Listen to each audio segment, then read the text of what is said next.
ចាតែនិយាយថាគ្រប់របស់នៅលើលោកគឺសុទ្ធសឹងតែមានម្ចាស់នៅថែរក្សាមិនថារបស់នោះតូចឬក៏ធំឡើយរាប់ចាប់តាំងពីស្មៅមួយតោឡើងរហូតដល់ប្រេងព្រឹក្សាជ្រុះជ្រងជ្រលងដងបុព្វតាផ្ទះដែលគេបោះបង់ចោលព្រះភូមិបាក់បែករូបសំណាក់ថ្មដើមឈើធំស្រះទឹកព្រៃឫស្សី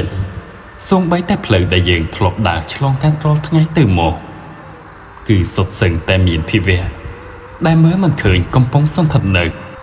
ពួកគេអាចជាទេវតាជាជំនាញជាខ្មោចជាព្រាយអសុរកាយអមនុស្សដែលគ្មានរូបរាងតើវានឹងមានរឿងអ្វីកើតឡើងបើសិនជាយើងបានបំពេញប្រមាថពពួកភាវៈដែលមើលមិនឃើញអស់ទាំងនោះ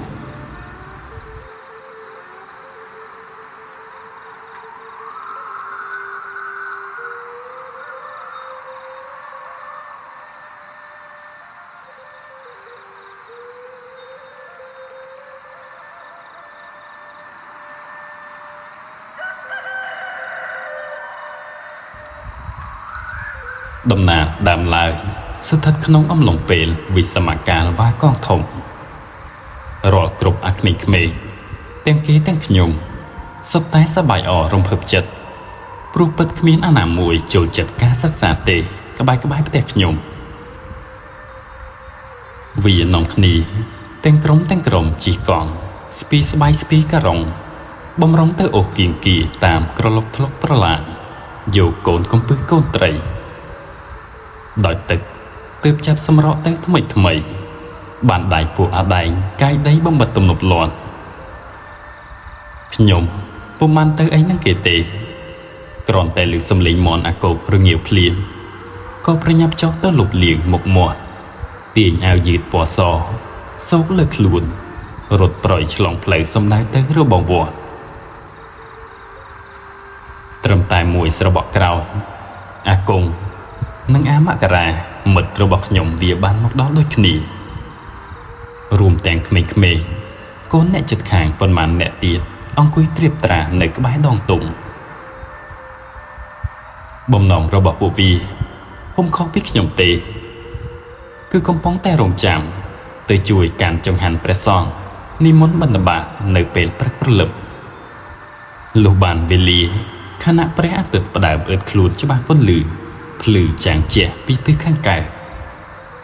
ខ្ញុំងើបឈរកាលដែលឃើញលោកបងធីនិមន្តចេញមក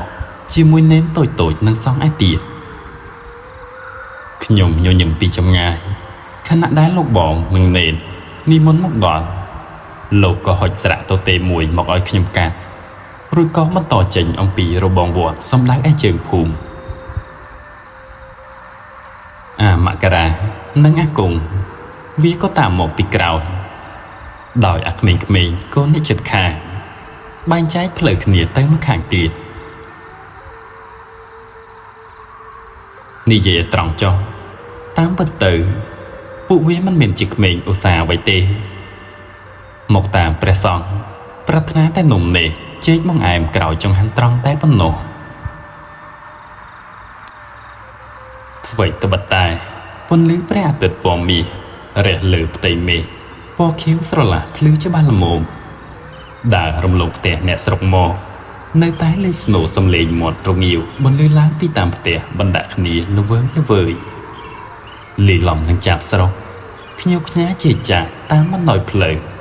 ស្រែកយំទុំលើមេឃដើមកន្ទួតក្បែររបងផ្ទះយីរ៉មដំណើរផ្សែងបាយហើយត្រឡោកចេញពីចំក្រានហុំពតដោយក្លិនឈ្ងុយនៃម្ហូបអាហារដែលគាត់កំពុងរុះរាន់រៀបចំឲ្យតន់ចង្ហាន់លោកបងធីបញ្ឈប់ដំណើរនៅមាត់ផ្លូវលោកងាកប្រកេះជាសញ្ញាប្រាប់ខ្ញុំដូចរាល់ដងកាលដែលយល់ការហៅខ្ញុំអើតទៅខាងក្នុងផ្ទះយីរ៉មរួចក៏ស្រែកឡើងថាយាយតន់ចង្ហាន់លោកទេយាយយាយរងញញឹមពីចម្ងាយកាន់បាយកាន់ម្ហូបដោះស្បែកជើងតាំងពីក្រោមផ្ទះដើរចូលមក ដួសបាយដាក់បាត3វេកនិងសំពះទទួលពរដោយចិត្តជ្រះថ្លានិងបរិសុទ្ធមើលទៅគាត់ហាក់រីករាយណាស់រួចរាល់ហើយព្រះសង្ឃគ្រប់អង្គក៏និមន្តទៅផ្ទះខាងមុខបន្តទៀត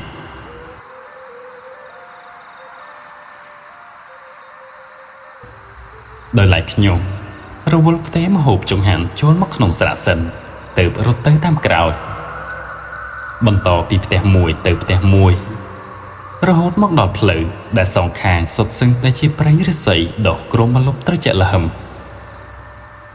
ទន្ទឹមគ្រប់ជំហានឈានតាមពីក្រោយព្រះសង្ឃជន់ប៉ះស្លឹកងប់ក្រៀមលន់សំលេងប្រោះប្រា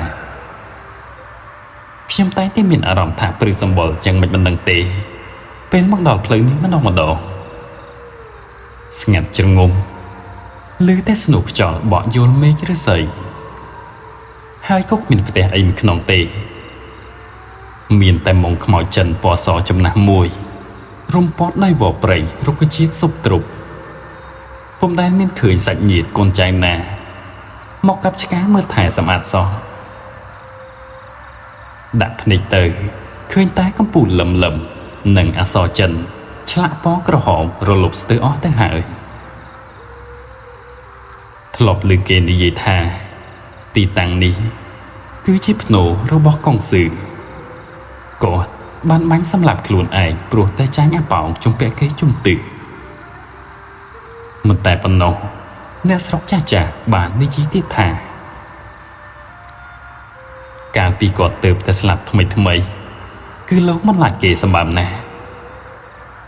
ពេលប្រលប់តែងតែមានមនុស្សឧស្សាហ៍ឃើញគាត់ឈរនៅមាត់ផ្លូវភ្នែកលៀនចេញមកក្រៅថ្ងាសប្រហោងធ្លុងឈាមស្រោចមុខក៏ខ្លាចព្រោះគេបានប្រាប់ថាគាត់យកកំភ្លើងសូកជុលមាត់បាញ់សម្លាប់ខ្លួនឯងធ្លុះដល់ក្បាលអ្នកខ្លះទៀតឃើញគាត់ឈោមឲ្យដៃកាក់អ្នកជិះកង់ជិះម៉ូតូសុំឲ្យគេជូនទៅវងអាប៉ោខាងក្រោយរោងកាហ្វេអេថណុលកៅស៊ូខ្ញុំឮឈ្មោះរបស់កុងស៊ឺតាំងតែពីតូចមកម្លេះប៉ុន្តែមិនដឹងថាមុខមាត់របស់គាត់យ៉ាងម៉េចទេហើយក៏មិនចង់ឃើញដែរកំពុងតែស្លងអារម្មណ៍គិតភ្លាមស្រាប់តែមានដៃមួយលូកមកចាប់ស្មារបស់ខ្ញុំពីក្រោយភ្ញាក់ស្ទើរធ្លាក់ចានស្រាក់ពីដៃគឺអាចចង្រៃមករាខ្ញុំងាកទៅដាក់វាមួយក្រញរួចសួរទៅកាន់វាថាវាយ៉ាងម៉េចឯងសុកមកចាប់ស្មាអញពីក្រោយអញ្ចឹងមនុស្សកំពុងខ្លាចខ្មោចផងអាមករានិងអាគង់វាសាយកុកអឹកទាំងពីរនាក់មុននឹងតបមកវិញថាអញឃើញឯងស្លេកស្លាំងឈោថ្មឹងស្មានតែរងចាំកុងស៊ឺមកដាក់បាតទេតើខ្ញុំជ្រួញចិញ្ចាំឡើងនិងស្រដីភ្លាមទៅថាណែ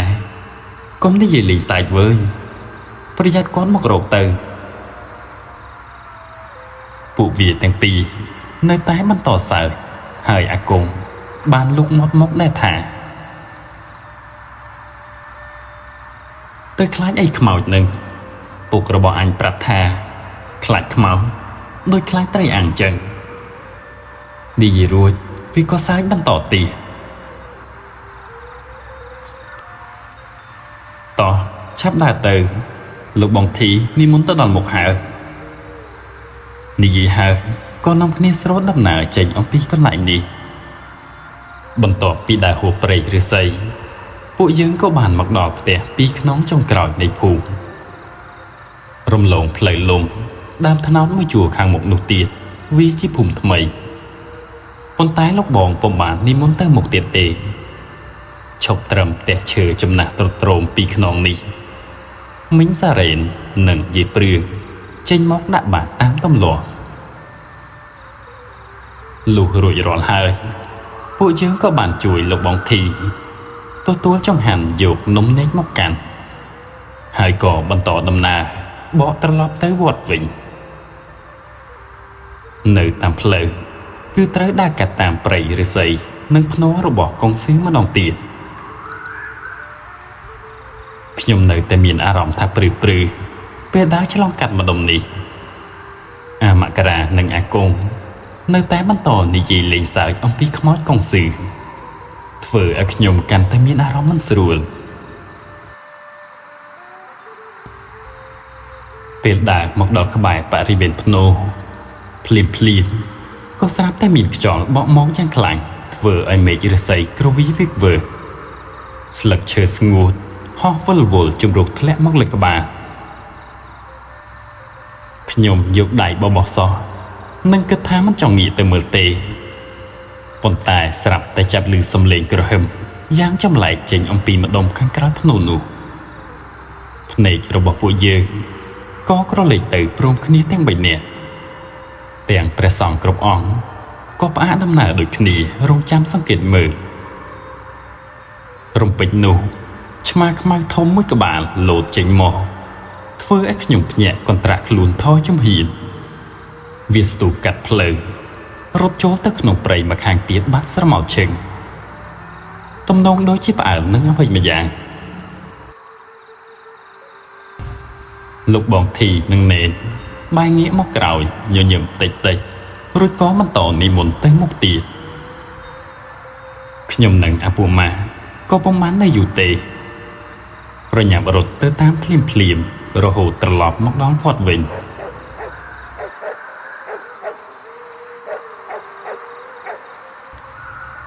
បន្ទាប់ពីព្រះសង្ឃឆាន់ចង្ហាន់ត្រង់រួចរាល់ក៏ដល់វេនពួកយើងក្មេងៗម្ដងលោកបងធីនិមន្តចេញទៅមិនតាន់ដល់មាត់ទ្វារសាលាផងពួកអាក្មេងៗកូនអ្នកត្រៃម្ខាងដណ្ដើមបាយម្ហូបនំនែកគ្នាប្រញាយឃើញហាក់ដូចជាអត់សម្រាប់ធ្នាប់ពេកតាអាំដែលជាចាស់ទុំនៅក្នុងវត្តក៏ចូលទៅខាត់ស្ដីប្រដៅ2-3ម៉ាត់និងចែកឲ្យស្មើគ្នា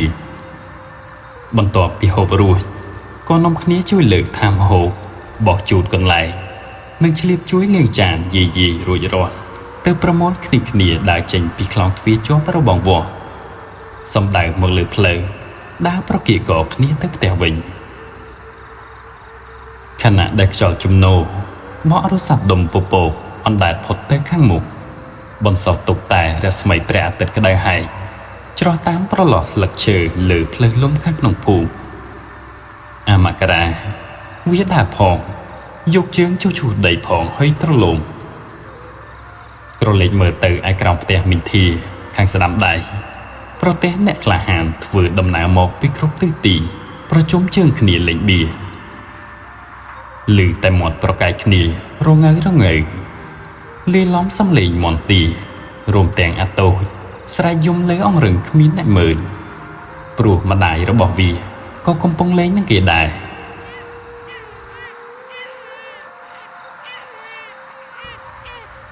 មកដល់ក្រោមដើមខ្នុរជាប់របងឈើអាគង់វាបោះជំហានចូលទៅបណ្ដានិងងាកមកប្រាប់ខ្ញុំបណ្ដាថាអាពីនេះឯងចាំអញត្រង់នេះសិនណាអញទៅសុំលុយម៉ែអញមួយផ្លេសនិយាយរួចវាក៏បន្តចូលទៅគៀកចាស់ដែលកំពុងលេងល្បែងមួយសន្ទុះក្រោយកាន់លុយ500រត់ចេញមកវិញទាំងញញឹមស្ញែងនិងបន្តមកដើរជជែកគ្នាអំពីរឿងទៅស្ទួយត្រីភ្លាមស្រាប់តែប្រទះឃើញមនុស្សមួយក្រុមធំកំពុងដើរដង្ហែនៅឯផ្លូវខាងមុខយ៉ាងសន្ធឹកសន្ធាប់សុទ្ធតែចាស់និងអ្នករស់នៅក្នុងភូមិសម្ដៅទៅទិសខាងជើងទំនងជាទៅសែនព្រេនអ្វីនៅឯមាត់ស្ទឹងទៀតហើយដោយអ្នកខ្លះកាន់ជើងពៀនអ្នកខ្លះកាន់ថាសដាក់គ្រឿងសំណែននៅមុខគេបង្អស់មានមនុស្សប៉ុន្មាននាក់កំពុងលីនៅស្គរធំមានទាំងគងរនាតនិងឧបករណ៍ភ្លេងបុរាណប៉ុន្មានមុខទៀតសម្រាប់ប្រគំភ្លេងពិណពាទ្យក្នុងពិធីពួកយើងក៏ប្រញាប់ដើរទៅយ៉ាងលឿនតាមពីក្រោយក្បួនដង្ហែនោះ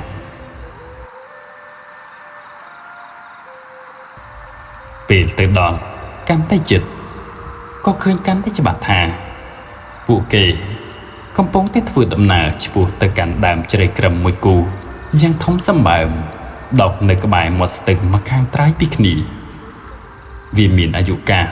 ចំណាស់ណាស់ហើយមេឃរបស់វាសាខាធំធំត្រសុំត្រសាយ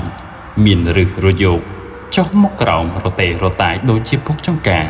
តម្រៀបគ្នាស្អិចស្កះបាំងលុបត្រជាក់លហឹមគ្រប់កាលវេលាវាដុះនៅទីនេះតាំងតែពីពួកខ្ញុំមិនទាន់កើតម្លេះអ្នកស្រុកភូមិគេតែងតែជឿថាដើមជ្រៃក្រឹមចំណាស់នេះមានអមនុស្សនៅថែរក្សាអ្នកខ្លះថាជាអ្នកតាអ្នកខ្លះថាជាដូនចាស់ស្លៀកពាក់សហើយនឹងពាក្យនិយាយតគ្នាពីមាត់មួយទៅមាត់មួយថាអ្នកណាក៏ដោយឲ្យតែមករកត្រីឬអំទូកឆ្លងកាត់ម្ដុំនេះដោយពុំបានលើកដៃសំពះសុំច្បាស់ជាបានឃើញអ្វីចម្លែកដូចជារលកធំឬក៏មានអ្វីមួយក្នុងទឹកមកបំបុករកើទូកឲ្យឃ្លីងឃ្លោងបំណងពន្លិចយកជីវិតគេនិយាយថាវាជាក្រពើពណ៌សដែលដូនចាស់នោះចិញ្ចឹមប៉ុន្តែពាក្យចាស់មួយទៀតដែលខ្ញុំធ្លាប់ឮនោះគេបាននិយាយថាទឹកត្រជាក់ត្រីវាគុំពួកខ្ញុំទាំង3នាក់ក៏ឧស្សាហ៍មកស្ទូចត្រីនៅក្បែរនេះជាញឹកញយពុំដែលបានឃើញអ្វីចម្លែកផងឃើញតែរបស់របរដែលគេឈប់ប្រើប្រាស់យកមកដាក់គំនររីប៉ាយក្បែរគល់ដើមខាងក្រៅមានដូចជាគ្រឿងរណ្ដាប់បាយសីធូបទៀនព្រះភូមិចាស់រូបសំណាកបាក់បែកអំបោះសីមាសរសៃសក់មនុស្សអំបែងក្អមនិងរបស់របរជាច្រើនទៀតរត់រីប៉ាយអ្នកស្រុកបានចាត់ទុកដើមជ្រៃក្រឹមនេះជាកន្លែងស័ក្តិសិទ្ធិជាពិសេសនោះគឺនៅពេលដែលមានមនុស្សឈឺថ្កាត់បញ្ច្រកថ្នាំមិនត្រូវឬក៏ភោគផលដំណាំស្រូវមិនអំណោយផលល្អគេតែងតែមកបន់ស្រន់សូមឲ្យលោកយាយជួយដោយក្នុងថ្ងៃនេះក៏ទំនងជាពុំខុសពីលើកមុនទេមនុស្សម្នារៀបចំទីកន្លែងក្រុមភ្លេងពិណពាទ្យក៏ចាប់ផ្ដើមប្រគំយ៉ាងពីរោះរណ្ដំសំនៀងភ្លេងបណ្ដើរឡើងលាយឡំជាមួយនឹងសំឡេងទឹកហូរតិចអំពីស្ទឹងចំណែកឯគ្រឿងសំណែនវិញត្រូវបានគេរៀបចំដាក់នៅលើថាសលើជើងពានលើស្លឹកចេករួចក៏យកធូបទៀនមកដុតថ្វាយនៅគល់ដើមជ្រៃធំនោះឃើញមានទាំងបាយសបាយក្រហមមាន់ស្ងោរក្បាលក្របីស្រស់ទាំងមូលនៅហូរឈាមក៏ខ្លះផ្លែឈើគ្រប់មុខឃើញមានច្រើនជាងគេគឺចេកណាំវ៉ានំអន្សមនំគោកផ្កាភ្ញីនិងស្លាធមម្លូដែលពូកំពុងរៀបចំជាបន្តក្លិនផ្សែងធូបហុយត្រឡោងក្រោមម្លប់ជ្រៃត្រឈឹងត្រឆៃមនុស្សគ្រប់គ្នាសំពះលើកដៃបន់ស្រន់ហាក់បីដូចជាកំពុងបង្ហាញការគោរពសុំសេចក្តីសុខឬក៏ដោះស្រាយបញ្ហាអ្វីមួយជាមួយម្ចាស់ទឹកដីនិងពពួកអរូបីទាំងឡាយនោះលុះរួចរាល់អស់ហើយចាស់ក៏ដង្ហែគ្នាត្រឡប់ទៅផ្ទះវិញរៀងខ្លួន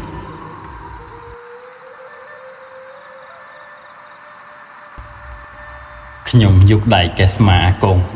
និងអមករាហៅពួកវារួចស្រដីថា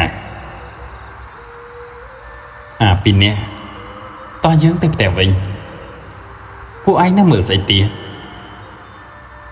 កុំគិតចាំស៊ីសម្បកសំណែនទាំងអស់នេះវើយប្រយ័ត្នងាប់ទៅពួកវាងាកមកសាយដាក់ខ្ញុំអមករាដែលតែងតែមានសម្ដីវិដងជាងគេវាបាននិយាយទាំងសាយក៏ក្អឹកថាហើយឲ្យខ្លាញ់ងាប់ខ្លាំងម្លេះគ្រាន់តែនំនេកចេកប៉ុណ្ណឹងចែកគ្នាស៊ីម្នាក់មួយម៉ាត់ទៅវិថីហើយលោកយាយនឹងក៏ចិត្តល្អទេយើងក្មេងៗក៏ដើរទៅប្រកាន់ធ្វើអីខ្ញុំនៅតែដាច់ខាត នឹងនិយាយថាកុំវើយពួកឯងកុំរបេះរបឺសទៅប៉ះពាល់របស់អស់ទាំងនឹងពុករបស់អញបានប្រាប់ថាមិនឲ្យស៊ីរបស់ប្រទេសផ្ដាស់ទេជាពិសេសគឺរបស់សំណែនបែបនេះខ្ញុំចាប់អូសដៃពួកវាបណ្ដានិងបន្តស្រដីថាតោះយើងទៅយកសន្ទូចមកស្ទួចត្រីលេងវិញកុំទៅប៉ះពាល់របស់គេអីខ្ញុំនៅតែទទូចអូសដៃពួកវាទាំងពីរចេញអំពីកន្លែងនេះបើទោះបីជាអមករានៅតែប្រកែកចង់ភ្លក់នំចំណីទាំងនោះក៏ដោយខ្ញុំនិយាយរៀងដាច់ខាតបន្តិចដោយភ្នែកនៅតែរេទៅមើលគំនូរគ្រឿងសំណែននិងផ្សែងធូបដែលហុយមិនទាន់រលត់អស់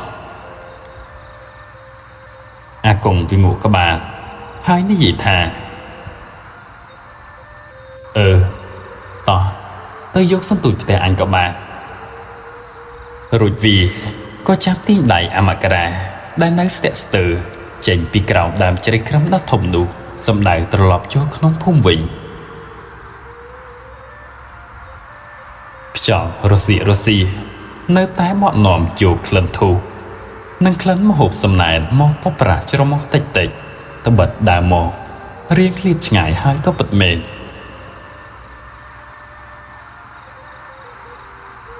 មកដល់ក្បែររបងផ្ទះអាគង់វាក៏ប្រញាប់រត់ចូលទៅខាងក្នុងមួយផ្លេតហើយចេញមកវិញជាមួយនឹងសន្ទូចបិទឈើឫស្សី3ដើមដែលមានខ្សែនីឡុងពណ៌សចងជាប់នៅខាងចុងនិងផ្លែសន្ទូចជ្រះចាប់បន្តិចបន្តួចពួកយើងមិនមកអង្យូរវាហុចឲ្យមកម្នាក់មួយដើមរួចក៏ប្រញាប់ប្រញាល់នាំគ្នាដើរត្រឡប់ទៅមាត់ស្ទឹងវិញដោយត្រូវដើរចុះកាត់តាមផ្លូវក្បែរដើមជ្រៃក្រឹមនោះដដែលពួកយើងទាំង3នាក់ដើរចុះតាមផ្លូវតូចចង្អៀតកាត់តាមកំពូលព្រៃតូចៗសំដៅទៅល្បាក់ដីមាត់ស្ទឹងខាងក្រោមនិងបន្តដើររាប់តាមមាត់ទឹកទៅវាលស្មៅខ្ចីៗខ្លីៗស្រឡះខាងមុខចាប់ផ្ដើមរៀបចំដងសន្ទូចនិងដោតនុយប្រហុកដែលបានយកមកជាមួយអាមករានិងអាគង់មើលទៅហាក់ដូចជាភ្លេចរឿងសំណែនអំបញ្ញមិញនេះអស់ហើយពួកវាជជែកគ្នាអំពីរឿងត្រីជំនួសវិញដំណើរសំឡេងទឹកស្ទឹងហូរតិចតិចលាយឡំសំឡេងចាបពពេចស្រែកច្រៀងពីលើមេឃឈើខ្ពស់នៅទួលច្រាំងខាងលើ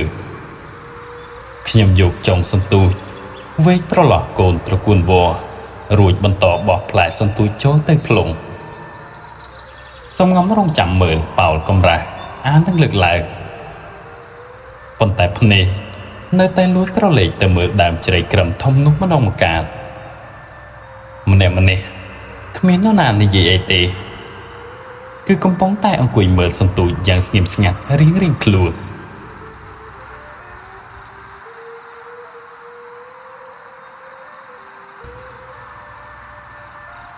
ភ្លាមស្រាប់តែមានលន់ឮសំឡេងកណ្ដឹងការ៉េមគ្រឿងមកលឺឡើងពីផ្លូវខាងលើសំឡេងនោះហាក់ដូចជាមន្តអាគមតាក់ទាញចិត្តក្មេងៗដោយពួកយើងឲ្យបោះសន្ទូចចោលក្រោបឈរងាករកមើលមួយរំពេចអាគមវាស្រែកឡើងមុនគេថាតាការ៉េមមកដល់ហើយតោះពួកយើងឡើងទៅទិញស៊ីសិនចាំមកស្ទួចទៀតអាមករាក៏ស្រែកបន្តថាតោះរួចវាក៏ទម្លាក់ដងសន្ទូចចោលនៅមាត់ទឹកពួកយើងទាំង3នាក់ស្ទុះរត់ឡើងពីល្បាក់ដីមាត់ស្ទឹងយ៉ាងលឿនដោយមិនបានចាប់អារម្មណ៍អ្វីនៅជុំវិញខ្លួនឡើយក្នុងចិត្តគិតតែអំពីការ៉េមដូងត្រជាក់ខ្ញុំរត់នៅក្រោយគេដោយសារតែប្រញាប់ប្រញាល់ពេកអាមករាដែលរត់នៅខាងមុខគេបង្អស់បានតាក់ជើងរបស់វាជាមួយនឹងរូបសំណាកនាងបក់នាងបោយបាក់បែក ដែលគេយកមកដាក់ចោលក្បែរគំនូររបស់ចាស់ៗជិតគ្រឿងសំណែនឯបគល់ជ្រៃវាដួលព្រុសផ្កាប់មុខទៅលើដីជង្គង់ម្ខាងរបស់វាបោកផ្ទប់នឹងដីរឹងលាយឡំជាមួយនឹងកំទេចថ្មតូចៗវាស្រែកអូយធ្ងោទាំងមុខជូរយកដៃអង្អែលខ្ញុំនិងអាគង់ឈប់ងាស់ស្ទុះទៅមើលខ្ញុំឈរថ្មឹងក្រឡេកមើលទៅរូបសំណាស់នាងបកនាងបោយដែលដេកផ្អៀងឆាប់ក្បាលមួយចំហៀងដំណាលជង្គង់អាមករាចាប់ផ្ដើមហូរឈាមក្រហមច្រាមហូរតក់ដកដល់កំពូលជើងក្នុងចិត្តខ្ញុំស្រាប់តែនឹកឃើញដល់ពាក្យសម្ដីឌឺដងរបស់វាមុននេះដែលវាចង់ស៊ីគ្រឿងសំណែនរបស់គេមិនដឹងថានេះគ្រាន់ជាឧបទ្ទវហេតុឬក៏ជាការព្រមានអ្វីមួយទេទន្ទឹមខ្យល់មកមួយវឹបរកើយកស្លឹកជ្រៃស្ងួតធ្លាក់ជំរុះមកក្បែរអាគង់ជួយខ្វេះគ្រោះតូចចេញពីមុខរបស់អាមករាហើយនិយាយថាមិនក៏ឯងរត់អត់មើលអញ្ចឹងឃើញអត់ឈាមជង្គង់អស់ហើយអាមករាធ្វើមុខស្អុយទាំងយកដៃទាញជើងខោមកខ្ទប់ជង្គង់លំមឈាមរៀងបន្ថយលំហូរវាងើបឈរនឹងបែរទៅទាត់រូបសំណាកនាងបកនាងបោយនោះឲ្យប៉ែងត្រឡប់ត្រលិនរមៀលចូលទៅក្នុងទឹកស្ទឹងខ្ញុំនិងអាគង់ឈរមើលសកម្មភាពអាមករាទាំងស្លុតចិត្តរូបសំណាកធ្លាក់ចូលទៅក្នុងទឹកប្រូសធ្វើឲ្យផ្ទៃទឹកត្រង់នោះរលោកខ្ចាយសាយភាចេញជារង្វង់មួយសន្ទុះក្រោយមកសភាពទឹកក៏ត្រឡប់មកធម្មតាវិញឈាមដែលនៅលើជង្គង់អាមករានៅតែបន្តហូរតិចខ្ញុំជ្រួញចិញ្ចើមលន់មាត់និយាយទាំងសំឡេងរដាក់រដប់ស៊ូទៅកាន់វាថា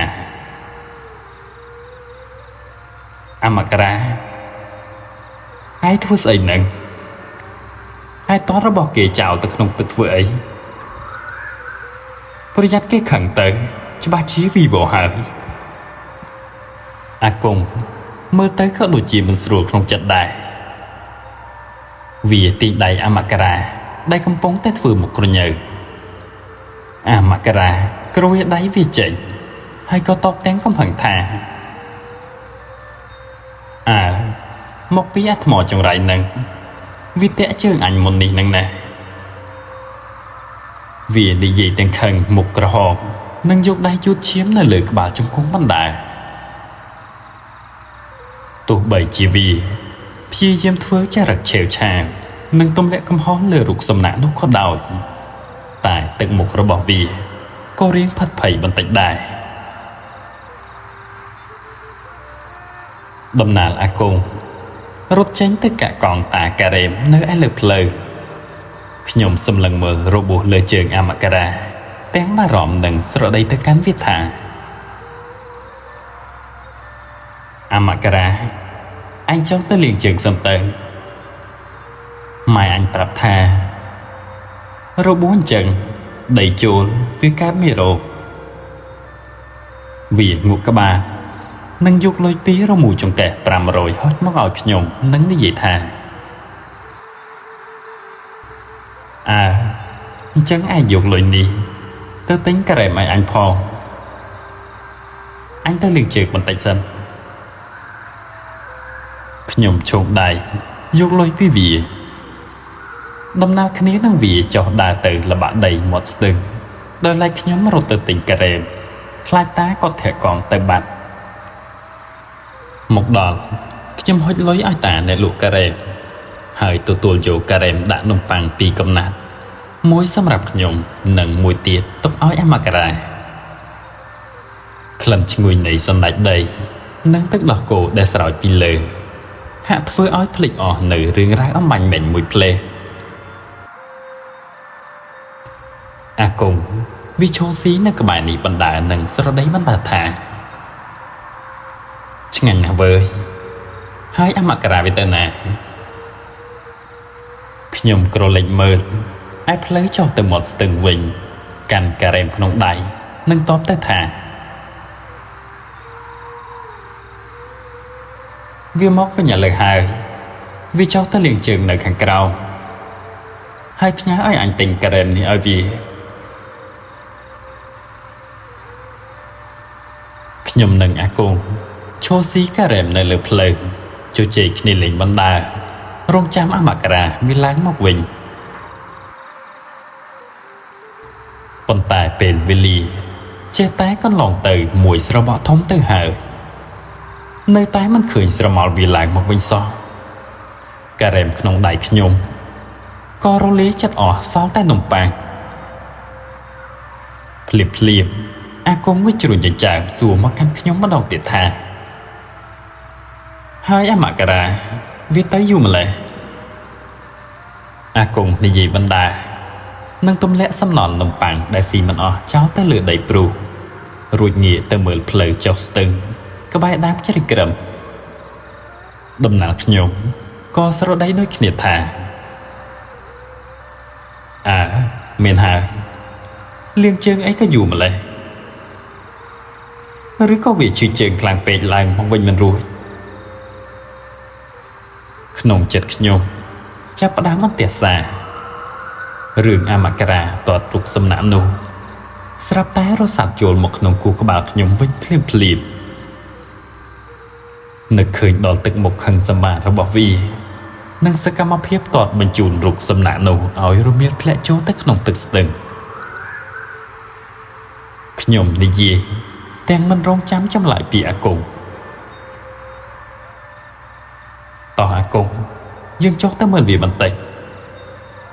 រួចក៏ប្រញាប់រត់ចុះទៅតាមផ្លូវដែលបានឡើងមកអាគង់ស្ទុះមកតាមពីក្រោយខ្ញុំ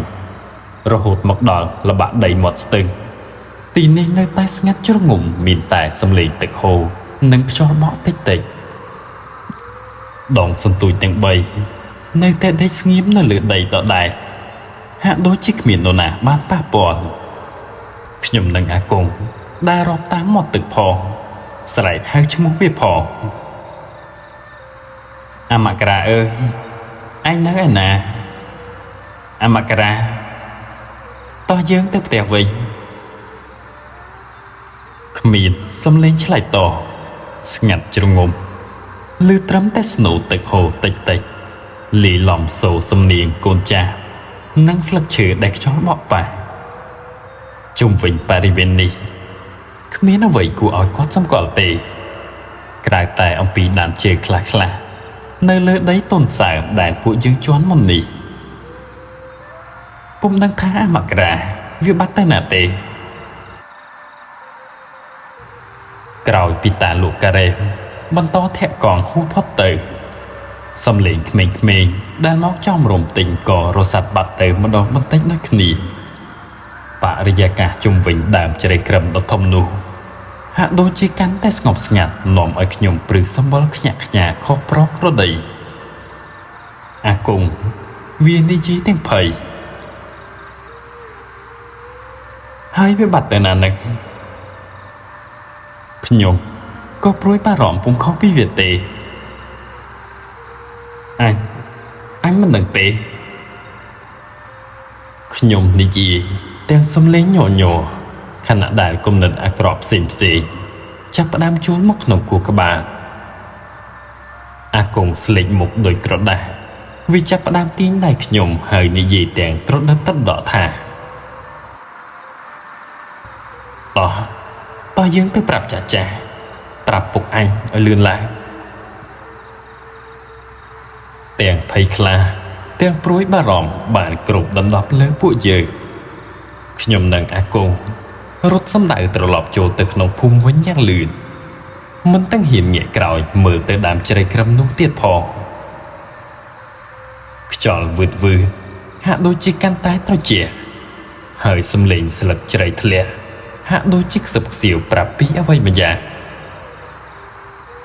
យើងរត់ស្ទើរតែដាច់ខ្យល់ទម្រាំដល់ផ្ទះអាគង់ពូមនពុករបស់វាកំពុងអង្គុយសំលៀងកំបិតផ្គាក់នៅខាងក្រោមផ្ទះឃើញពួកយើង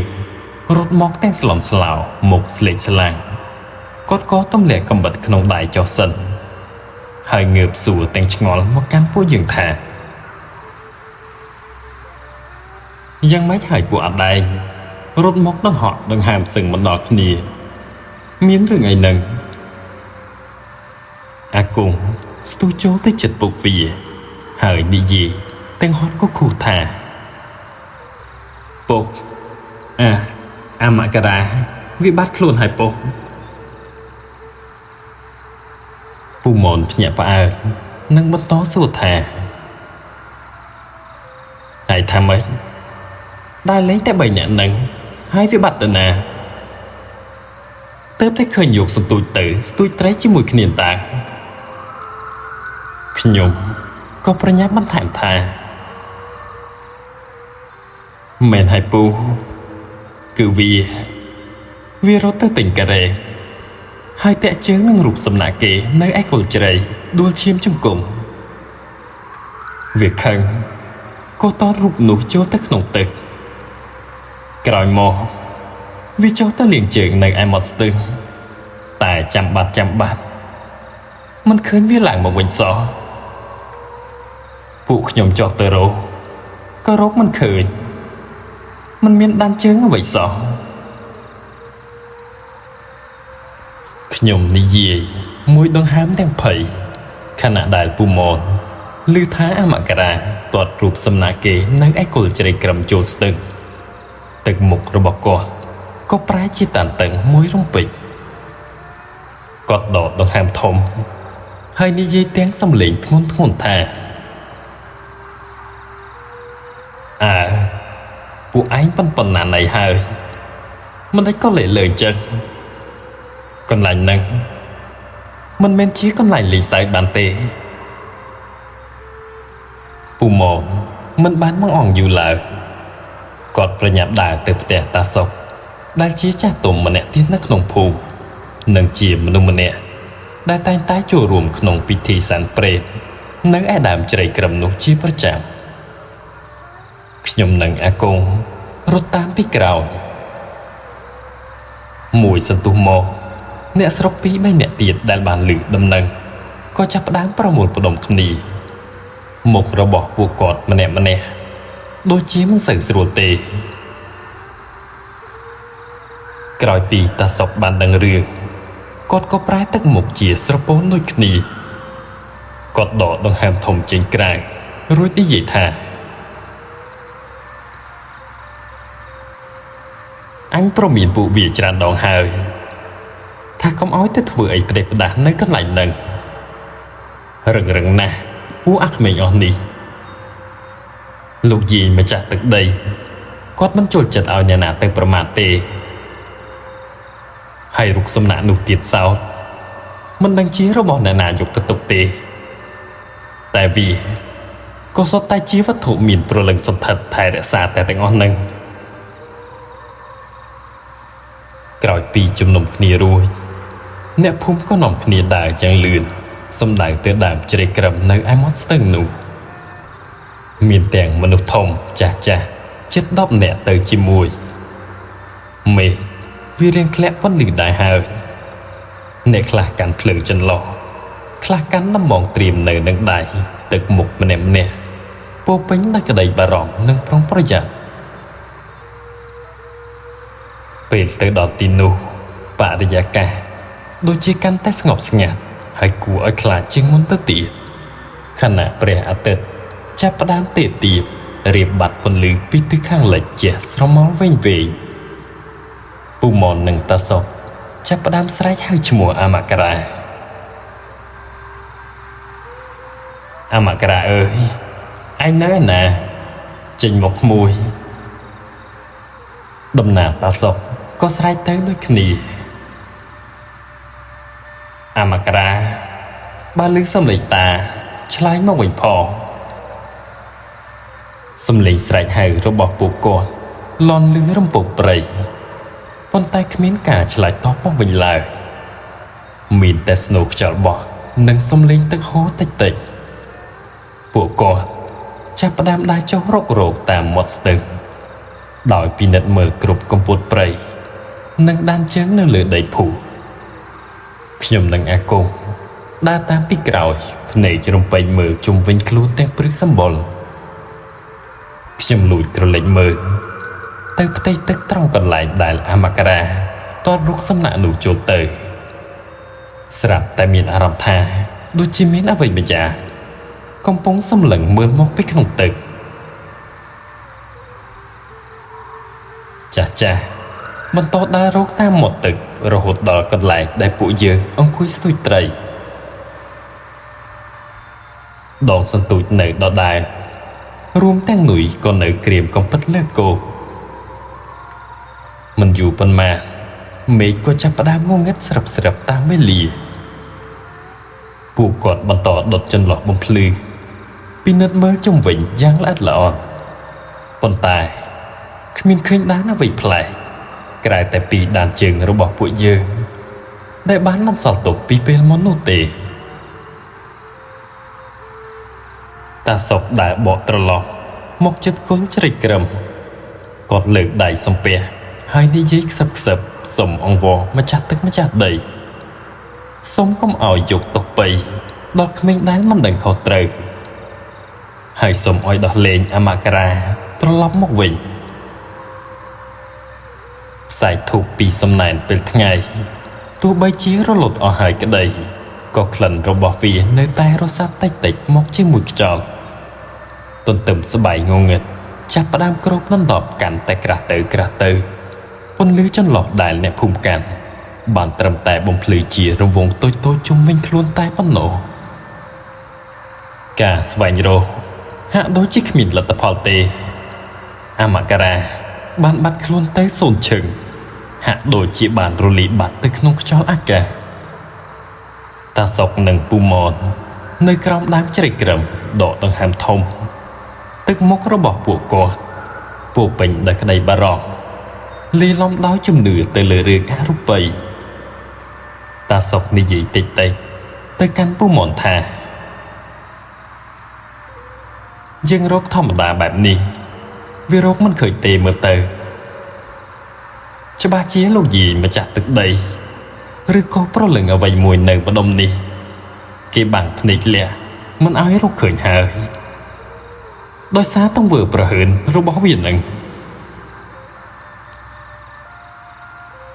ពូម៉នងក់ក្បាលនឹងតបទៅវិញថាខ្ញុំក៏គិតបែបនឹងដែរតាបើមិនធ្វើអ្វីម្យ៉ាងទេយកកាន់តែជ្រៅទៅមិនដឹងថាវាទៅជាយ៉ាងណាទេ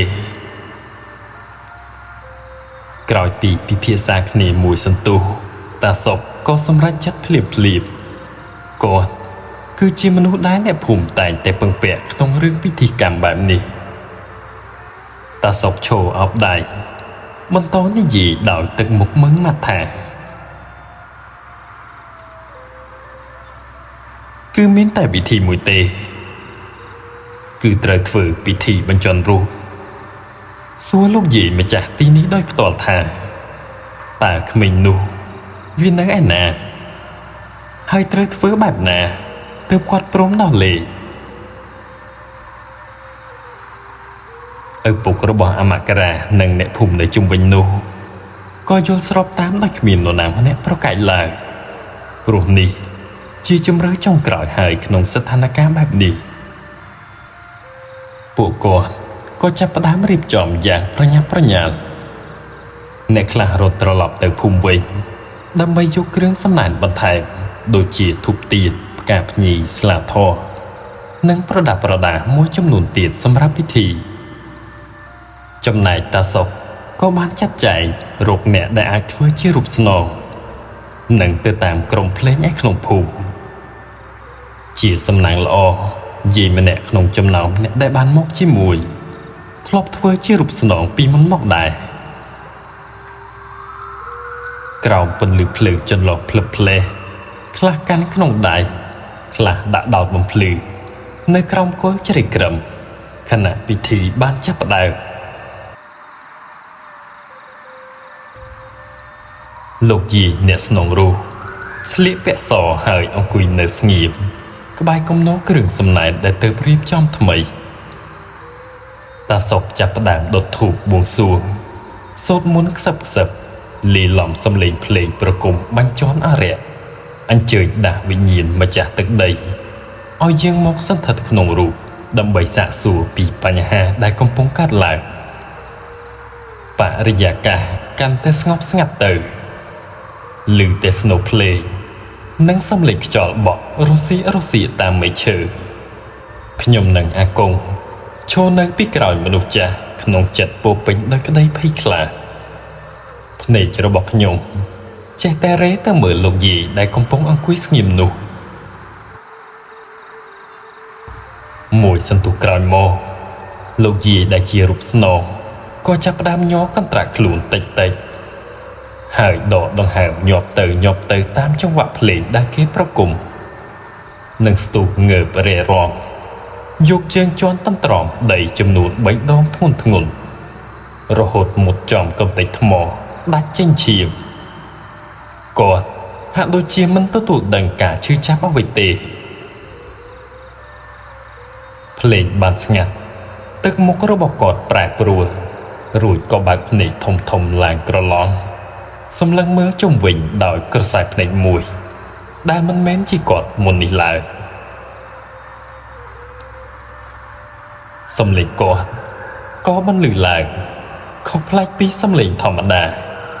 វាហាក់ដូចជាក្រឡូធំធ្ងន់ហើយមានអំណាចស្រដីលឺ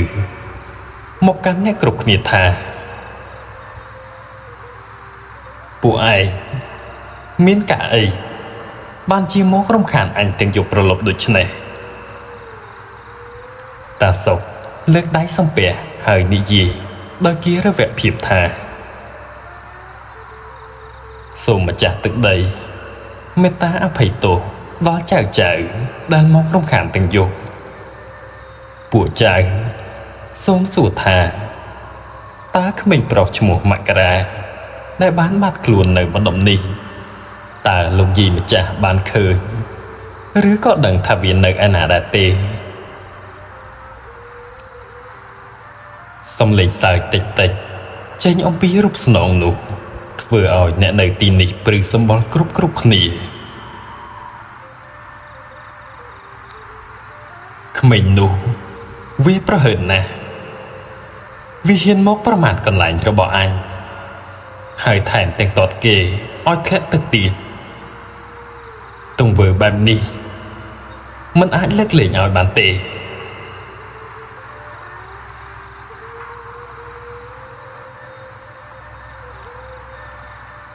ពួកចៅ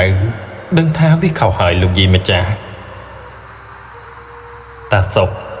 បន្តនិយាយអង្វរចរចាជាមួយរូបស្នងនោះទៀតថាវានៅក្មេងណាស់សូមលោកយាយម្ចាស់មេត្តាអាណិតដោះលែងវាមកវិញទៅពួកចៅសន្យាថានឹងធ្វើពិធីសុំខមាទោសឲ្យបានត្រឹមត្រូវហើយនឹងស្ដីប្រដៅវាកុំឲ្យធ្វើបែបនេះម្ដងទៀត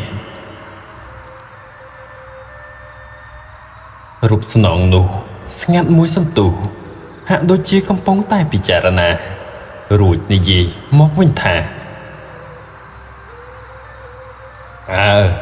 បើចង់បានវាវិញ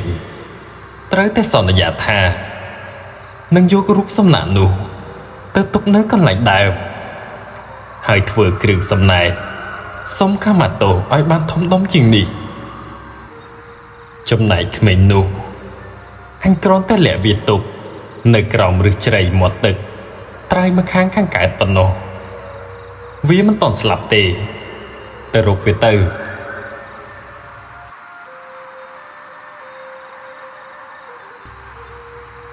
និយាយចោល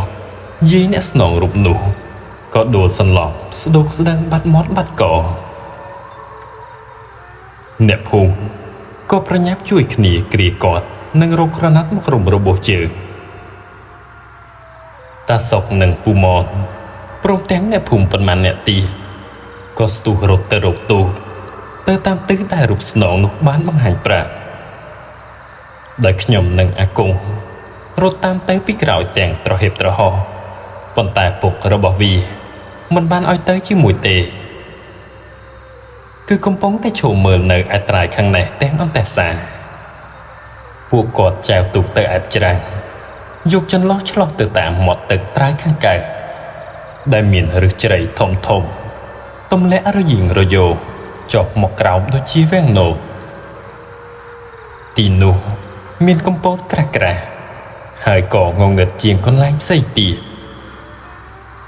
ក្រោយពីរុករកអស់មួយសន្ទុះពូម៉នក៏បានស្រែកឡើងថាឃើញហើយវានៅទីនេះ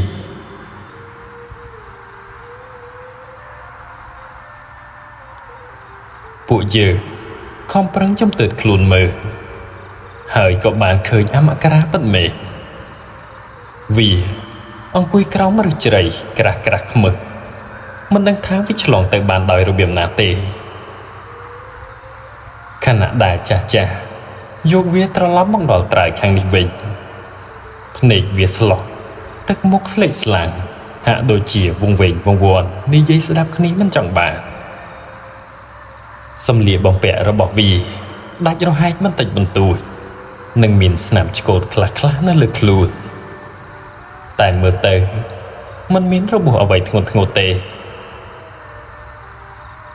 ជង្គង់ដែលមានរបួសពីមុនក៏ឈប់ហូរឈាមហើយនៅសល់តែស្នាមក្រហមពុករបស់វាអរគុណអ្នកគ្រប់គ្នានឹងលើក3អមករាឡើងទៅខាងលើអមករាវាហាក់ដូចជាទៅតែភ្ញាក់ពីដេកវាសម្លឹងមើលអ្នកគ្រប់គ្នាតែងើងឆ្ងល់វាសួរទៅកាន់ពុករបស់វាទាំងសំឡេងស្អកស្អកថាពុកអ្នកភូមិមកធ្វើអីគេច្រើនម្លេះនៅទីនេះពុកវានិយាយទាំងខឹងផងស្រឡាញ់ផងថាឯងបាត់ទៅមួយល្ងាចហើយធ្វើឲ្យរវល់ដល់គេស្ទើរមួយភូមិគាត់ស្រដីដោយការក្រែងចិត្តអ្នកគ្រប់គ្នាអមករាធ្វើមុខភ្លើរួចតបមកវិញថាខ្ញុំអត់បានទៅណាផងខ្ញុំចុះមកលាងជើងនៅមាត់ស្ទឹងហើយក៏មានអារម្មណ៍ថាងងុយដេក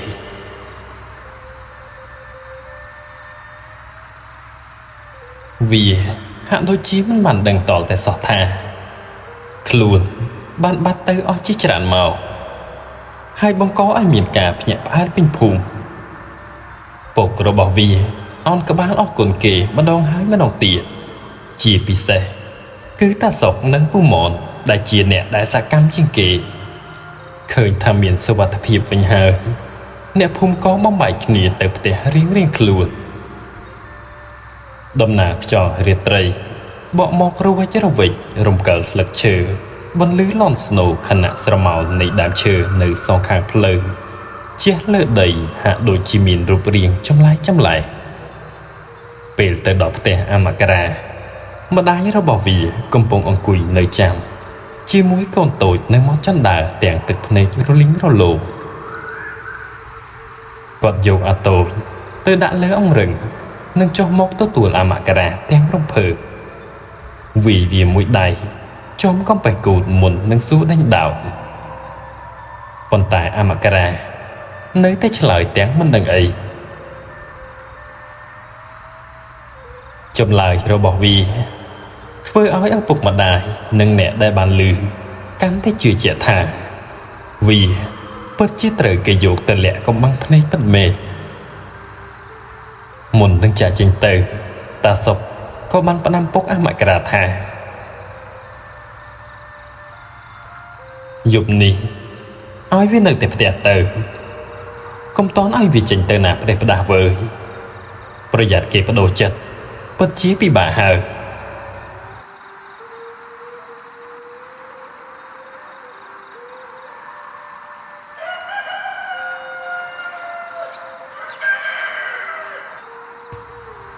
បន្តមកដល់ព្រឹកស្អែកថ្មីពន្លឺព្រះអាទិត្យទើបតែរះចាំងចូលតាមប្រឡោះជញ្ជាំងស្លឹកត្នោតរហែកបាក់នាខណៈព្រឹកព្រលឹមស្រាងអ្នកភូមិប្រមូលផ្ដុំគ្នាម្ដងទៀតនៅផ្ទះអមករាព្រោះវាមិនស្រួលតាំងពីទីភ្លឺមិនមែនដោយសារស្នាមរបួសនៅលើជង្គង់ដែលនៅឈឺតិចនោះទេ ប៉ុន្តែអ្វីដែលចម្លែកនោះគឺនៅត្រង់កនិងស្មារបស់វាឃើញមានស្នាមជាំក្រម៉ៅដានលេចឡើងទាំងសងខាងមនុស្សគ្រប់គ្នាកំពុងចាំរមើលពីក្រៅអាមករាអង្គុយនៅជ្រុងគម្លាតជញ្ជាំងទាំងសភាពស្លេកស្លាំងភ្នែករបស់វាបើកស្ទើរពុំរួចនិងស្រែកធ្ងោប្រាប់ទៅកាន់ពុកម្ដាយវាថាម៉ែអើយធ្ងន់ណាស់ម៉ែធ្ងន់ណាស់អ្នកជិតខាងនៅជុំវិញនេះបានត្រឹមតែឈរមើលគ្មានអ្នកណាយល់បានថាវានិយាយពីអ្វីឡើយសំឡេងធ្ងន់ធ្ងររបស់អាមករានៅតែបន្តឮមកថាធ្ងន់ណាស់ម៉ែលេឡំនឹងខ្យល់ដកដង្ហើមញាប់ញ័រធ្វើឲ្យអ្នកនៅជុំវិញនេះមិនហ៊ានចូលទៅជិតភ្នែករបស់វាបើកស្ទើរមិនរួចទឹកមុខក៏កាន់តែស្លេកស្លាំងដូចគ្មានជាមួយដំណក់ក្នុងខ្លួនម្ដាយវាអង្គុយក្បែរនោះយកដៃអង្អែលខ្នងកូនតិចទាំងទឹកភ្នែកសស្រាក់ដោយមិនដឹងថាត្រូវជួយកូនយ៉ាងដូចម្ដេចអ្នកជិតខាងងាកខ្សឹបខ្សៀវគ្នាអំពីរឿងយប់មិញខ្លះរត់ទៅរកធូបមកអុជនៅមាត់ទ្វារបន់ស្រន់សុំឲ្យម្ចាស់ទឹកដីមេត្តាខណៈនោះដែរតាសុកក៏បានដើរចូលមកដល់គាត់ឈរនៅមាត់ទ្វារមួយសន្ទុះសម្លឹងមើលអាមករាដែលកំពុងអង្គុយផ្អែកជញ្ជាំងទាំងលំបាកគាត់ដើរចូលទៅជិតអោនពិនិត្យមើលស្នាមជាំក្រម៉ៅលើកនិងស្មារបស់អាមករាយ៉ាងយកចិត្តទុកដាក់ទឹកមុខរបស់គាត់ពោពេញដោយភាពតានតឹងគាត់ងើបមុខសម្លឹងឪពុកម្ដាយវាហើយក៏និយាយដោយសំឡេងធ្ងន់ធ្ងរថាអាការៈកូនឯងនេះមិនមែនឈឺថ្កាត់ធម្មតាទេស្នាមនេះច្បាស់ជាមិនស្រួលហើយពិធីកាលពីយប់មិញគ្រាន់តែជួយឲ្យរកឃើញនិងឲ្យគេដោះលែងមួយគ្រាទេតែមើលទៅគេមិនទាន់បាត់ខឹងសម្បាឡើយ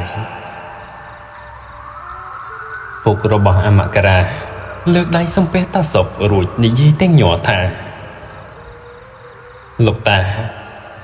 ចុះយើងត្រូវធ្វើដូចម្ដេចបន្តទៀតទៅសូមជួយកូនរបស់ខ្ញុំផងលោកតាសុកដកដង្ហើមធំរួចក៏បន្តថានៅក្នុងភូមិពួកយើងបានធ្វើពិធីសុំខមាទោសនិងសែនព្រេនរួចរាល់ហើយតែបើគេនៅតែតាមជាប់បែបនេះយើងត្រូវតែនាំវាទៅរកគ្រូដែលមានវិជ្ជាខ្ពង់ខ្ពស់ជាងនេះហើយត្រូវរកគ្រូខ្មែរណាដែលអាចមើលឃើញច្បាស់ថាវាជាអ្វីឲ្យប្រកបហើយត្រូវដោះស្រាយយ៉ាងណាពុកម្ដាយរបស់អាមករាមើលមុខគ្នាទឹកមុខពោពេញដោយក្តីអស់សង្ឃឹមពួកគាត់យល់ស្របតាមតាសុកភ្លាមដោយគ្មានស្ទាក់ស្ទើរតាសុកក៏បានណែនាំឲ្យទៅរកគ្រូម្នាក់ដែលរស់នៅភូមិខាងត្បូងមិនឆ្ងាយប៉ុន្មានអំពីទីនេះដោយគាត់ល្បីឮតគ្នាថាមានវិជ្ជាខ្លាំងពូកែខាងមន្តអាគមស្ដោះផ្លុំដោះស្រាយរឿងអមនុស្សនិងព្រលឹងវិញ្ញាណក្នុងព្រឹកដដែលពុករបស់អាមករាបានខ្ចីរទេះគោពីអ្នកជិតខាងរៀបចំឲ្យវាដេកលើរទេះនោះដោយមានម្ដាយវាអង្គុយនៅក្បែរថែទាំរទេះគោបោះចេញទៅយឺតក្រោយពីអ្នកភូមិជំនុំគ្នារួចក៏រៀបចំរទេះពីរទៀតតាមទៅពីក្រោយពុកលើកខ្ញុំដាក់លើរទេះក្បែរពូម៉តរួចគាត់ក៏ឡើងទៅខាងមុខទាញរំពាត់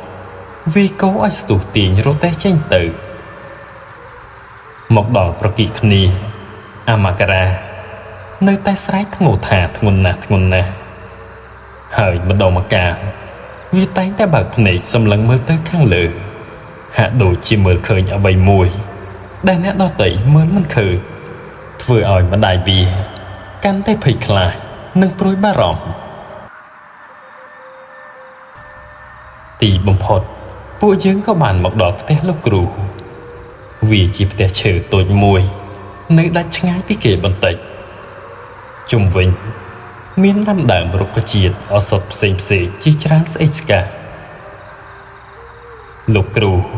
ជាមនុស្សវ័យចំណាស់សក់ស្កៅពាក់កណ្ដាលក្បាលពាក់អាវពណ៌សស្ដើងទឹកមុខស្ងប់ស្ងាត់តែបង្កប់នៅអំណាចក្រោយពីស្ដាប់រឿងរ៉ាវពីឪពុកម្ដាយអមករានិងពិនិត្យមើលវារួចលោកគ្រូក៏ឲ្យរៀបចំពិធីមួយគាត់ហៅអ្នកគ្រប់គ្នាឲ្យចូលមកក្នុងផ្ទះបិទទ្វារបិទបង្អួចនោះងើបស្លុបសល់ត្រឹមតែពន្លឺភ្លើងទៀននិងពន្លឺថ្ងៃច្រោះលំអងធូលីតាមប្រឡក្តាលោកតាគ្រូបង្គាប់ប្រាប់ឲ្យយកអមករាមកដាក់ដេកពីមុខអាសនៈរបស់គាត់ហើយគាត់ក៏ចាប់ផ្ដើមសូត្រមន្តភាសាបាលីអ្វីម្យ៉ាងខ្សឹបខ្សឹបដៃរបស់គាត់ចាប់យកទឹកមន្តប្រោះលើអមករាហើយអង្គុយសមាធិមួយសន្ទុះធំធ្វើឲ្យបរិយាកាសក្នុងផ្ទះស្ងាត់ជ្រងំខ្ញុំនៅអង្គុយពីក្រោយពុកមើលពីចម្ងាយដោយក្តីអន្ទះសារនិងបារម្ភពីវារំពេចនោះសំឡេងរបស់លោកតាគ្រូក៏បន្លឺឡើងតិចនិយាយភាសាអ្វីស្ដាប់មិនយល់គាត់ហាក់ដូចជាកំពុងនិយាយឆ្លើយឆ្លងជាមួយនរណាម្នាក់ដោយមើលតាមអាកប្បកិរិយាដែលគាត់សម្ដែងចេញមកហាក់ដូចជាអ្នកដែលគាត់កំពុងឆ្លើយឆ្លងនោះមានឋានៈនិងឫទ្ធិអំណាចធំជាងគាត់ទៅទៀត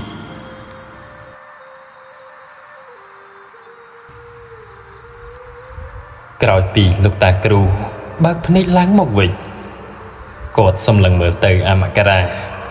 ហើយនិយាយដោយសំឡេងធ្ងន់ច្បាស់ថាយីធ្ងន់ណាស់ហើយមើលទៅមិនមែនត្រឹមតែម្ចាស់ទឹកដីទេគឺមានប្រលឹងស្រីម្នាក់ទៀតគេខឹងសម្បាខ្លាំងណាស់លោកតាដកដង្ហើមធំជាងក្រៅរួចក៏បន្តប្រសាសន៍ថាគឺជាស្រីម្នាក់ស្លៀកពាក់ឈុតបុរាណទ្រង់គ្រឿងអលង្ការមាសភ្លឺផ្លេតែស្បែកមួយតួខ្លួនខ្មៅក្រឹបស្វិតក្រៀមដូចជាឈើងាប់គេកំពុងតែជិះពីលើកវាដៃខ្មៅទាំងពីរចាប់ក្រញាំលើស្មារបស់វាជាប់ហើយគេក៏បានតាមមកដល់ទីនេះដែរគ្រប់គ្នាឮហើយក៏រៀងខិតក្រោយចេញពីអមករាម្នាក់បន្តិចឪពុកម្ដាយរបស់វាកាន់តែស្លេកមាត់ស្លេកកបន្តសួរទាំងសំឡេងញ័រទៅកាន់លោកតាគ្រូថាលោកគ្រូតើប្រលឹងនោះជានរណាហេតុអ្វីក៏មកធ្វើបាបកូនខ្ញុំយ៉ាងនេះលោកតាគ្រូក៏បានតបមកវិញភ្លាមថាប្រលឹងនេះវាអាចជាអ្នកដែលមកសន្ធិដ្ឋអាស្រ័យនៅក្នុងវត្ថុណាមួយដែលគេបោះបង់ចោលសភាពគេនោះមិនមែនជាទេវតាឬអ្នកថែរក្សាអ្វីឡើយគេខឹងសម្បាខ្លាំងណាស់ហើយក៏ចង់យកក្មេងនេះទៅបម្រើគេមើលទៅពុករបស់អមករាមិនដឹងគាត់បារម្ភយ៉ាងណាទេសំឡេងរបស់គាត់រញីរញ័របន្តសួរលោកតាគ្រូថាចុះយើងត្រូវធ្វើដូចម្ដេចទៅលោកគ្រូទើបគេព្រមអត់ទោសឲ្យលោកតានៅស្ងៀមមួយសន្ទុះពិចារណាយ៉ាងល្អិតល្អន់រួចក៏ស្រដីថាពិធីសុំខមាទោសត្រូវតែធ្វើហើយរូបសំណាក់នោះក៏ត្រូវតែទៅរកមកវិញដែរប៉ុន្តែសម្រាប់អាចៅនេះពេលនេះប្រលឹងរបស់គេនៅក្បែរវាខ្លាំងណាស់អញប្រាប់ពួកឯងទៅចុះរាល់គ្រប់របស់របរដែលគំនោក្បែរគល់ជ្រៃក្រឹមនោះគឺសុទ្ធសឹងតែមានម្ចាស់ម្ដុំនោះ មិនមែនមានត្រឹមតែលោកយាយម្ចាស់កន្លែងទេហើយបើកាន់តែនៅក្បែរកន្លែងគេរដ្ឋអំណាចរបស់គេនឹងកាន់តែខ្លាំងល្មមអាចកាច់យកជីវិតរបស់ក្មេងម្នាក់នេះបានគាត់ស្ងាត់មួយភ្លេតរួចក៏បន្តដោយទឹកមុខមើងម៉ាត់ទៀតថាផ្លូវដែលល្អបំផុតនោះគឺត្រូវយកវាចេញឲ្យឆ្ងាយពីទីនេះទៅរស់នៅកន្លែងផ្សេងមួយរយៈសិនឲ្យឆ្ងាយពីឥទ្ធិពលរបស់គេប្រហែលជាពេលវេលានិងចម្ងាយផ្លូវអាចធ្វើឲ្យចំណងនេះសាបរលាបបន្តិចម្ដងឬក៏ធ្វើឲ្យគេស្ងប់ចិត្តខ្លះនៅទីនេះបន្តទៀតគឺមិនសពទេពាក្យសម្ដីរបស់លោកតាគ្រូដូចជារន្ទះបាញ់កណ្ដាលថ្ងៃត្រង់សម្រាប់គ្រួសារអមករាការដែលឲ្យក្មេងតូចម្នាក់ចាក់ចេញពីស្រុកកំណើតឆ្ងាយផ្ទះសម្បែងឆ្ងាយឪពុកម្ដាយវាមិនមែនជារឿងងាយស្រួលឡើយតែដើម្បីកូនពួកគាត់ហាក់ដូចជាគ្មានជម្រើសផ្សេងទៀតទេទឹកភ្នែករបស់ម្ដាយអមករាចាប់ផ្ដើមស្រក់ចុះមកទៀតខណៈដែលពុកវាបានត្រឹមតែឈរដកដង្ហើមធំសម្លឹងមើលទៅកូនប្រុសដោយសង្វេគនិងបារម្ភពីអនាគតដែលមិនច្បាស់លាស់នៅពេលខាងមុខការសម្រេចចិត្តដ៏ធំមួយកំពុងតែដាក់បន្ទុកយ៉ាងធ្ងន់មកលើគ្រួសារដ៏កំសត់មួយនេះក្រោយពីពិធីនៅផ្ទះលោកគ្រូបានបញ្ចប់ភាពស្ងប់ស្ងាត់បានចូលមកដណ្ដប់ម្ដងទៀតប៉ុន្តែលើកនេះវាលាយឡំដោយក្តីសង្ឃឹមបន្តិចបន្តួចនិងក្តីព្រួយបារម្ភចំពោះការបែកឃ្លាតផងដែរលោកតាគ្រូបានធ្វើពិធីរំដោះគ្រោះសូត្រផ្លុំបន្ថែមលើអមករាហើយក៏បានឲ្យយន្តការពារខ្លួនមួយរមូរំអំបោះសធ្វើជាបន្តោងប៉ុនមេដៃសម្រាប់ពាក់នៅលើកគាត់បានផ្ដាំយ៉ាងមើងម៉ាត់ថាក្នុងរយៈពេលដំបូងនេះត្រូវមើលថែវាឲ្យបានដិតដល់កុំឲ្យវានៅកន្លែងស្ងាត់ស្ងាត់ម្នាក់ឯងហើយត្រូវតែឧស្សាហ៍ទៅធ្វើបុណ្យឧទ្ទិសកុសលដល់ប្រលឹងទាំងឡាយដែលបានអាក់អន់ចិត្តឪពុកម្ដាយអមករាទទួលយកពាក្យណែនាំទាំងទឹកភ្នែកពួកគាត់ដឹងថានេះជាផ្លូវតែមួយគត់ដើម្បីសង្គ្រោះជីវិតកូនការរៀបដំណើរចាក់ចែងត្រូវបានធ្វើឡើងយ៉ាងប្រញាប់ប្រញាល់បំផុតទោះបីអមករានៅតែមានសភាពមិនសូវស្រួលខ្លួននៅតែធ្ងោថាធ្ងន់ដដែលតែហាក់ដូចជាមានកម្លាំងកំហែងជាងមុនបន្តិចហើយស្នាមជាំនៅលើកនិងស្មារបស់វាក៏ហាក់ដូចជាធូរស្រាលជាងមុនដែរក្រោយពីបានទទួលការជួយពីលោកតាគ្រូដំណឹងនៃការចាក់ចែងរបស់វាបានលេចលឺទៅដល់អ្នកភូមិគ្រប់គ្នាខ្ញុំនិងអាគមព្រមទាំងក្មេងៗឯទៀតដែលធ្លាប់ដើរលេងជាមួយគ្នាបានត្រឹមតែឈរមើលពីចម្ងាយនៅពេលដែលឪពុកម្ដាយអមករាលើកវាដាក់លើរទេះគោដដែលនឹងត្រូវធ្វើដំណើរទៅផ្លូវកៅស៊ូខាងក្រៅរករថយន្តឈ្នួលបញ្ជូនវាឲ្យទៅរស់នៅជាមួយអ៊ំបង្កើតដែលរស់នៅឯខេត្តផ្សេងមួយទៀតទឹកមុខមិត្តភក្តិខ្ញុំនៅតែស្លេកស្លាំងភ្នែកវាប្រសពជាមួយពួកយើងវាហាក់ដូចជាចង់និយាយអ្វីម្យ៉ាងដំណើរខ្ញុំនិងអាគង់លើកដៃលាទឹកភ្នែកវាក៏ហូររលីងរលោងបន្តិចមុននឹងបែរមុខចេញខ្ញុំពុំបានទៅជូនដំណើរវាដល់ឆ្ងាយទេពុកខ្ញុំគ្រាន់តែឲ្យឈមមើលនៅមាត់របស់ផ្ទះរទេះគោនោះក៏បោះយឺតចាក់ចេញអំពីភូមិរបស់ពួកយើងបន្តិចម្ដងស្រមោលរទេះគោនិងមនុស្សនៅលើរទេះនោះកាន់តែតូចទៅរហូតរសាត់បាត់ពីខ្សែចក្ខុរបស់ខ្ញុំ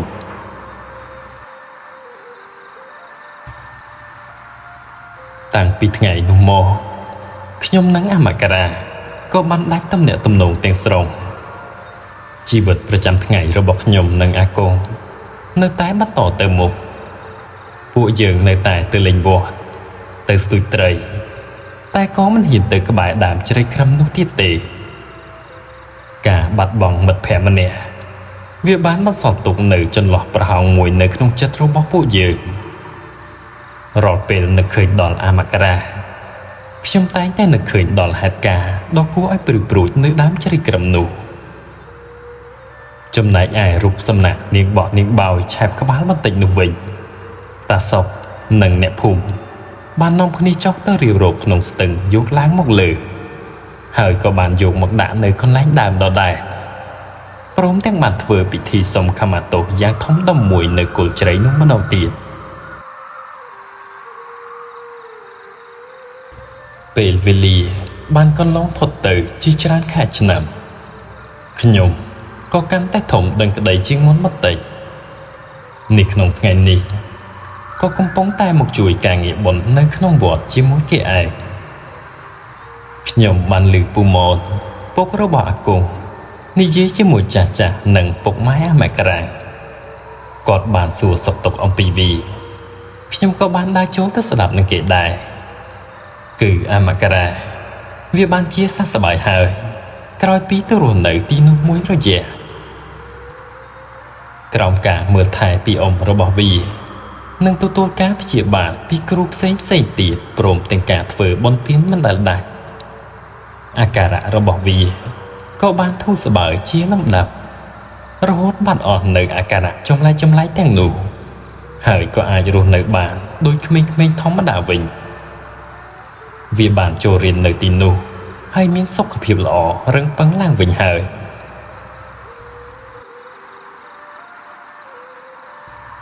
ក្រោយឮដំណឹងនេះ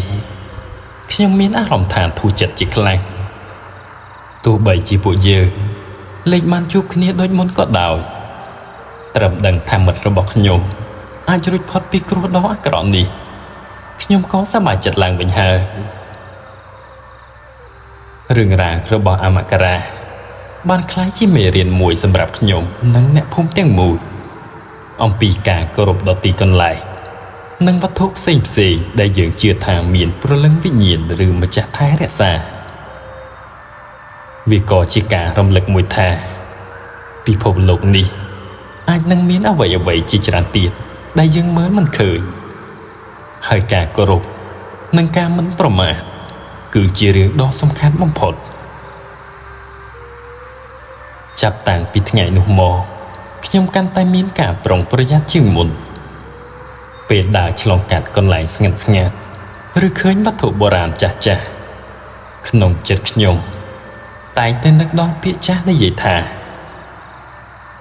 គ្រប់របស់សុទ្ធតែមានម្ចាស់ថែរក្សា